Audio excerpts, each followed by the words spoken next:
यह हरसिंगार पारिजात का पौधा है। हिंदू मान्यताओं के मुताबिक पारिजात के पौधे के फूलों से भगवान हरि का श्रृंगार भी होता है।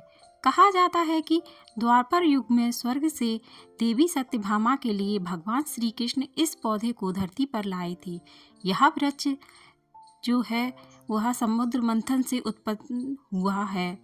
14 रत्नों में यह एक विशिष्ट रत्न है। आइए जाने इससे कुछ जुड़ी खास बातें। माँ लक्ष्मी को करते हैं अर्पित। पुराणों की माने तो देवी लक्ष्मी को पारिजात के पुष्प फूल काफ़ी पसंद हैं। यही कारण है कि पूजा के वक्त माँ लक्ष्मी को पारिजात के फूल चढ़ाए जाते हैं। ऐसी मान्यता है कि इसे चढ़ावे से माँ प्रसन्न होती हैं। हालांकि पूजा पाठ के लिए पारिजात के फूलों को तोड़कर नहीं चढ़ाना चाहिए। खुद ब खुद पेड़ से गिरे फूलों को उठाकर इष्ट को चढ़ाना चाहिए। अलग अलग नामों से भी प्रसिद्ध है। पारिजात को कोई हरसिंगार भी कहता है। यह सुगंध और सुगंधित फूल उगाता है और यह सुंदर भी होता है।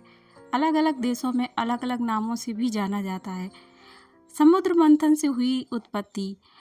पौराणिक कथाओं के हिसाब से पारिजात वृक्ष की उत्पत्ति समुद्र मंथन के दौरान हुई थी, जिसे भगवान इंद्र ने अपनी वाटिका में रोपा था। पारिजात के फूलों को पूजा के लिए इस्तेमाल किया जाता है। खास तौर पर लक्ष्मी पूजन के लिए इस्तेमाल किया जाता है। चमत्कारी है यह फूल, छूने मात्र से दूर हो जाती है थकान।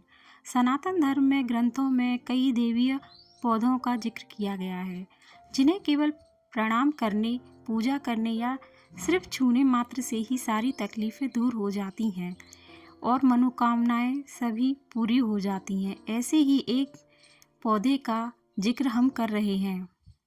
आपको जानकर हैरानी होगी कि इस पौधे का स्पर्श ही आपको सारी थकान चुटकियों में दूर कर सकता है।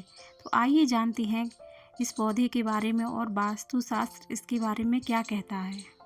यह पारिजात का पौधा है, जिसे नाइट जैस्मिन भी कहती हैं। वनवास काल के दौरान माता सीता पारिजात के पुष्पों के हार बनाकर पहनती थी, इसीलिए ही इनका एक नाम श्रृंगार हार भी पड़ा।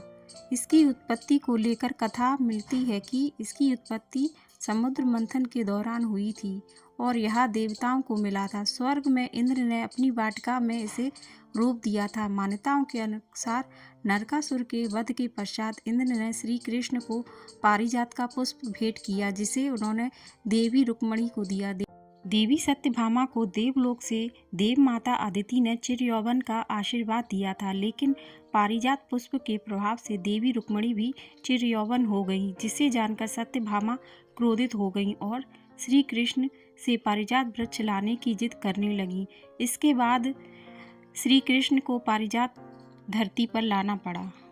ये तो थी कथा जो पुराणों में मिलती है, लेकिन वास्तु के अनुसार भी पारिजात को छूने मात्र से ही व्यक्ति की थकावट मिट जाती है। मान्यता है कि पारिजात का वृक्ष जिसके घर में हो या फिर आसपास भी होता है, उसके घर के सभी तरह के वास्तु दोष दूर हो जाते हैं।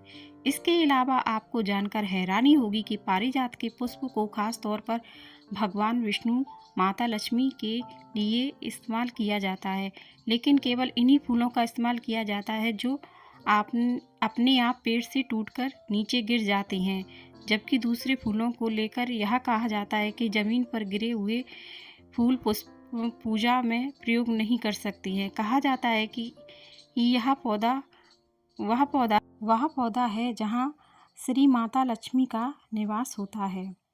वास्तु के अनुसार हर श्रृंगार के फूलों की सुगंध से सारा स्ट्रेस दूर हो जाता है। साथ ही घर में जहाँ तक इसकी खुशबू जाती है वहाँ तक सकारात्मक ऊर्जा का प्रभाव होता है। मान्यता है कि जिस भी स्थान पर यह पौधा लगाया जाता है वहाँ नकारात्मक शक्तियाँ प्रवेश नहीं कर सकती हैं। इसके प्रभाव से घर परिवार में रहने वाले सभी जातकों की सेहत भी अच्छी रहती है और मान्यताओं के अनुसार लंबी आयु भी मिलती है। हर श्रृंगार न केवल पूजा पाठ या फिर सुख समृद्धि के लिहाज से ही नहीं, बल्कि सेहत के लिए भी अत्यंत लाभकारी है। आयुर्वेद के अनुसार पारिजात के 15 से 20 फूलों का रस का सेवन करने से हृदय संबंधी परेशानियों में राहत मिलती है। तो ये जानकारी आपको कैसी लगी, प्लीज़ लाइक कीजिएगा, कमेंट कर बताइएगा और चैनल को सब्सक्राइब कीजिएगा। धन्यवाद।